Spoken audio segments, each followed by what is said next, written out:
Ladies, gentlemen, boys, girls, innies, outies and in-betweeners, my name's Dan and welcome back to another PAP Reports. Today is Thursday, April the 16th, 2020. Today we're starting with an update to PAP Reports from the 7th of April. Mike Boateng, a 24-year-old former Greater Manchester Police Constable and contender on the mind-numbing and soul-destroying Love Island, faced a misconduct hearing today that was chaired by Merseyside Police Chief Constable Andy Cook.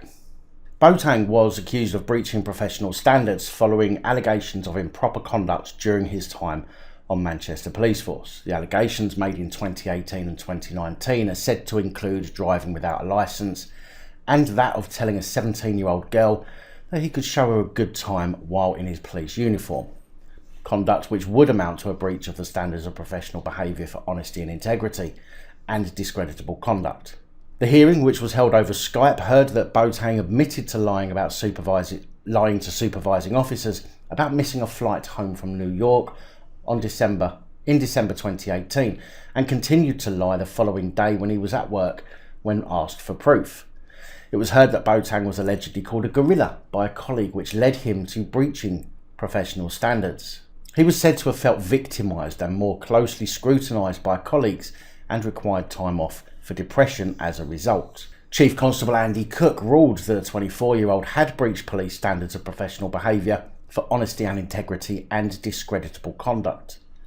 But he said it was clear the former police constable was suffering from stress, and if he had still been a serving policeman, the sanction would be a final written warning rather than dismissal.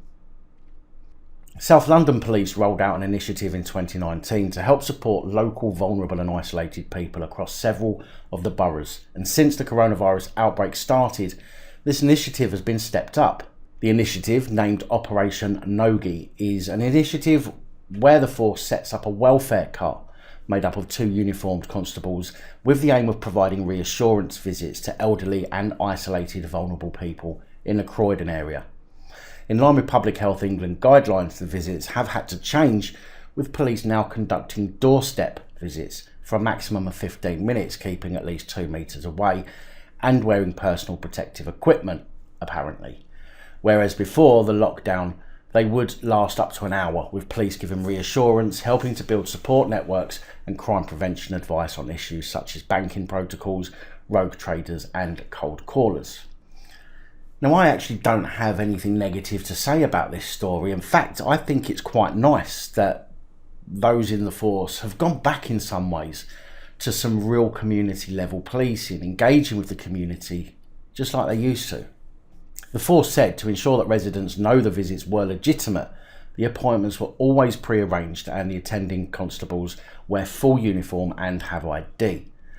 With the isolation enforced since the coronavirus breakdown, as well as a reported spike in scams, Operation Noogie was stepped up and rolled out across 15 emergency response teams in boroughs including Croydon, Bromley and Sutton, as well as continuing to provide reassurance and crime prevention advice.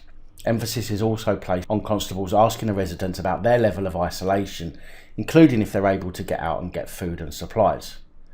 Police can then work with partners to try and ensure an appropriate plan is in place for each resident. Since the outbreak, local supermarkets have apparently already joined the scheme and are donating food and household essentials, which police take with them on visits and give out as appropriate. Now, I think this is actually a great initiative, and the fact they're working with other partners to help support the vulnerable, isolated and elderly is sure to make a huge change for them during this time of uncertainty. So, although it doesn't happen often, well done to those of you in that police force who are going back to some community policing. The misconduct hearing of former PC Faisal Hussain, who was attached to the Metropolitan Police's East Area Command Unit, concluded on Wednesday the 15th of April, following a 2-day virtual trial conducted in private by way of telephone conference. There were 3 allegations in total of gross misconduct relating to breaches of the standards of professional behaviour made against former Police Constable Hussain, and all of them were found proven. The standards found to have been breached were discreditable conduct, fitness for duty, confidentiality and duties and responsibilities. It was alleged that on Monday the 18th of February 2019, PC Hussain was required to take a with cause drugs test for which proved positive for cannabis. It was also alleged that he accessed crime reports with no lawful or justifiable reason for doing so, and that he had connections with a person which should have been declared but were not. The allegations were found proven at gross misconduct level, and had ex-PC Hussein not already have left, he would have been dismissed. However, it said he has now been placed on the College of Policing's barred list. West Yorkshire Police constables are said to have been left scared of catching COVID-19 due to people's behaviour towards them. After a spate of people coughing and spitting at police, West Yorkshire Police Federation said police have a difficult job in difficult times and have had enough of this type of behaviour. One constable, PC Caulfield, was responding to a call in Halifax on April the 7th when a man became abusive when arrested. He also told PC Caulfield that he had COVID-19 before coughing in his face. The arrested man did not have the virus, but PC Caulfield said that his actions could have put a number of people at risk and heaped additional pressure on the NHS. Now, does that count for the number of police constables who are ignoring the social distancing rules? The ones who are and have been seen close enough to hold hands when they're not even in situations that call for breaching the social distancing rules? Because personally, I call that assault. PC Caulfield said, obviously, myself and colleagues are scared of catching it. It's just not catching it for ourselves. We have families, partners and children, and we don't want to subject them to something we've caught at work. So now you're getting an idea of how the public are feeling.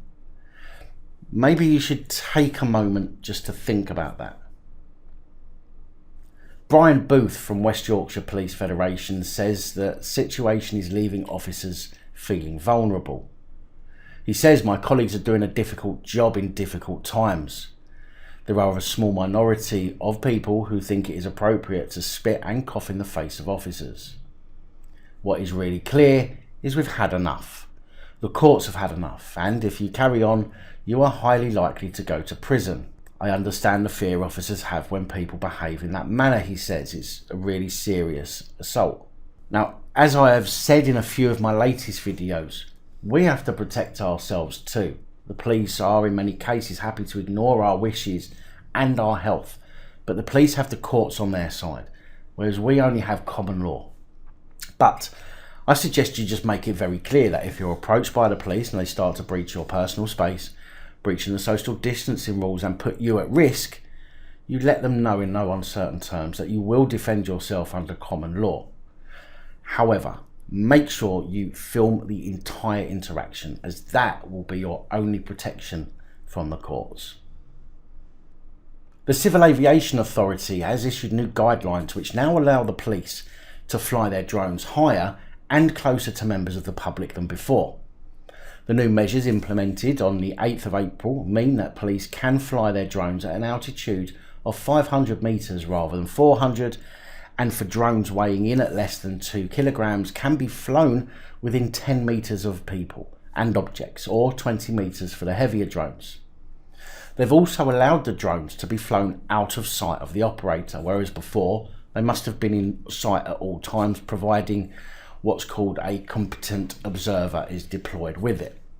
I'm not sure whether they mean competent operator, as if there's an observer then the drone's not really going to be out of sight, is it?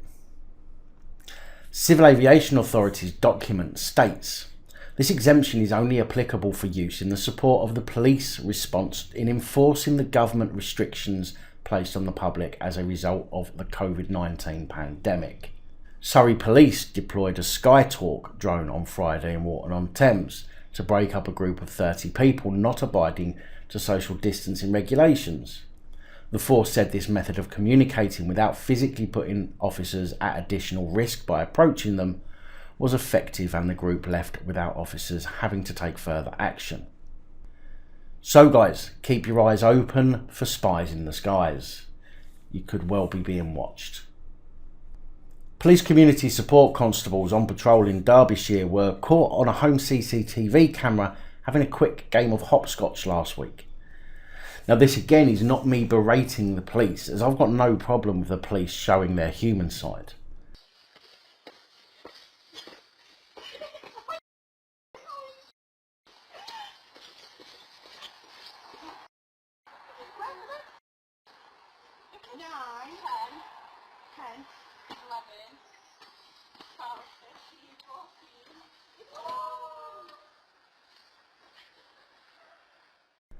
Community support officers Holly Meadows and Fiona Clancy jumped through the hopscotch game that Ted Bailey Bowler drew on the pavement outside his house on Smedley Street in Matlock, Derbyshire, after he was stuck in isolation for his birthday.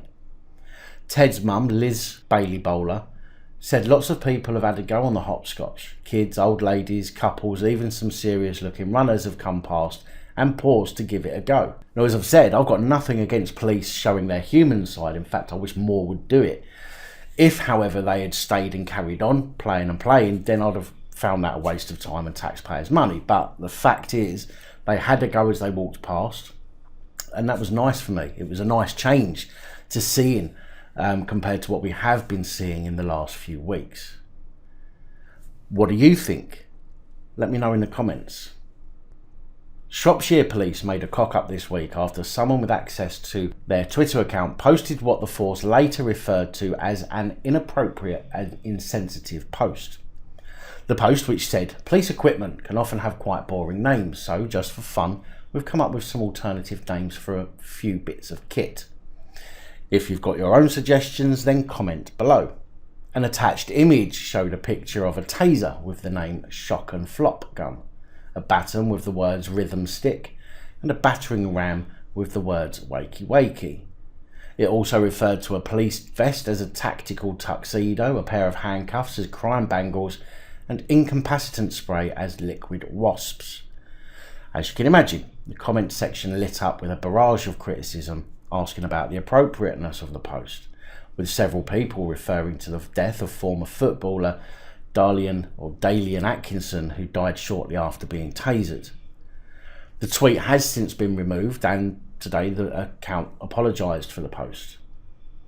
A new tweet signed off by Superintendent Mo Lansdale said, "I'd like to apologise for a tweet issued. It was inappropriate and insensitive. Whilst not intended to cause offence, it lacked judgment and fell below the standards I expect of my officers. I am now dealing with this." Superintendent Low Lansdale. Well, seeing as it's a game, let's see how we get on here on the channel. Pinned in the comments will be a post with the words taser, baton, enforcer, tack vest cuffs, incapacitant spray. Copy the text and post it in a new comment and write your suggestions next to them. Let's see how creative you guys can be. Hampshire Police Deputy Chief Constable and National Police Chief Counsel Lead for Out-of-Court Disposals, Sarah Glenn, has said a total of 3,203 fines were issued between March 27th and April 13th by police forces in England. However, 39 of those fines were wrongly issued to children in England and subsequently withdrawn because the law does not allow fixed penalty notices for lockdown breaches to be issued to under 18s. Some members of the public, including, it said, some as old as 100, were hit with a £60 penalty.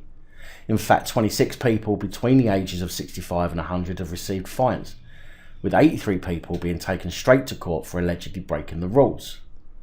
National Police Chief Council Chairman Martin Hewitt admitted there had been a very small number of errors, but insisted tens and tens of thousands of encounters with the police had been appropriate. Greater Manchester Police apologised after a man was threatened with spray and arrested as he dropped off food for vulnerable family members. British Transport Police wrongly fined a 41-year-old woman £660, while Met Police admitted a 21-year-old man was wrongly convicted and fined. His charge has since been set aside.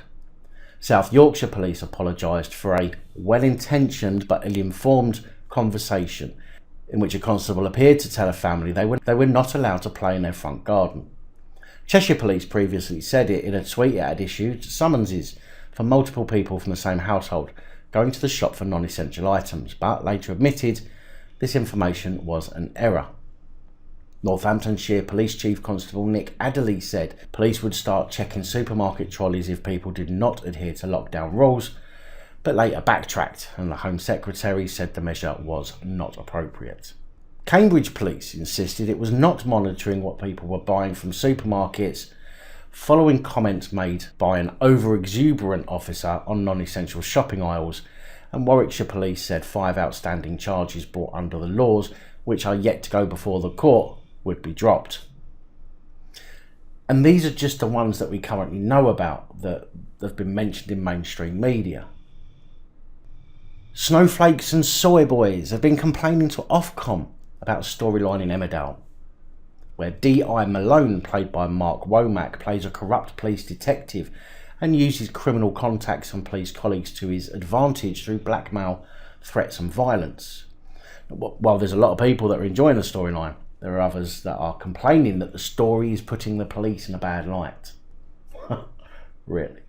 Ofcom confirmed that it has received complaints regarding the storyline and said that it was in relation to how the storyline involving police corruption was misrepresentative. Misrepresentative? Where have these people been living all this time? Under a fucking rock?